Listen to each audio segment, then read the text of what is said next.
OTK-ya düşmüş və 2026-cı ildə buraxılış imtahanına düşə biləcək bir sualın izahına baxaq.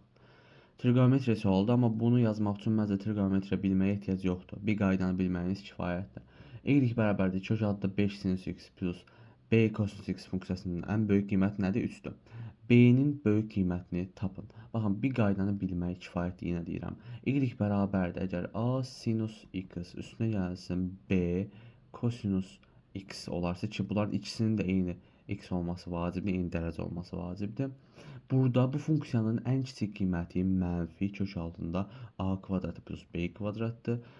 Ən böyük qiyməti isə müsbət kök altında a kvadratı plus b kvadratıdır. İndi bizə nə deyir? Deyir ki, bu funksiyanın ən böyük qiyməti nədir? 3-dür. Hə? Ən böyük qiymətin formulu nə idi bu iddia? Yəni kök altında a-nın kvadratı plus b-nin kvadratı nəyə bərabərdir? 3-ə bərabərdir. Ki məncə mən də burada a-nın nə olduğunu bilirəm də. Kök altında 5-dir. Kök altında 5-in kvadratı nə eləyir? Kök altında 5-in kvadratı 5 eləyir. Üstünə gəlsin də b-nin kvadratı bərabərdir nəyə? 3-ə.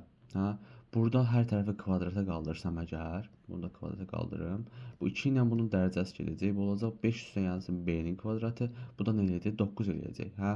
B-nin kvadratı bəs nəyə bərabər olacaq? 4-ə bərabər olacaq. Buradan b nəyə bərabər olacaq? Plus minus 2-yə bərabər olacaq. Yəni müsbət mənfi. Bizdən də nə istəyir? B-nin böyük qiymətini istədiyi üçün burada biz 2-ni götürəcəyik. Kiçik qiyməti istəsəydik nə eləyəcəkdik? D-ni götürəcəkdik. Belə. Bunu bilmək vacib. Bu qaydanı bilin. Əgər bizdən ən kiçik qiymət desəydi, biz mənfi a kvadratı plus b-nin kvadratı deyəcəkdik və burada fərqli rəqəmlər də verə bilərdi. O zaman da bunları rəqəm yerinə qoyub yazacaqdı. Yəni bəsit şeydir. Məsələn deyirəm, buraxılışda nə düşər? Bura 3 verər, bura 4 verər. Deyər ki, bunun ən böyük və ən kiçik qiymətini tapın. Ən böyük qiymət nə olacaq? Bunların kvadratları cəmi. Nə olur? Mənfi 5, mənfisi ilə kvadratı cəmi müsbət 5. Bu qədər bəsit. Bu tip suallar düşə bilər buraxılış imtahanına.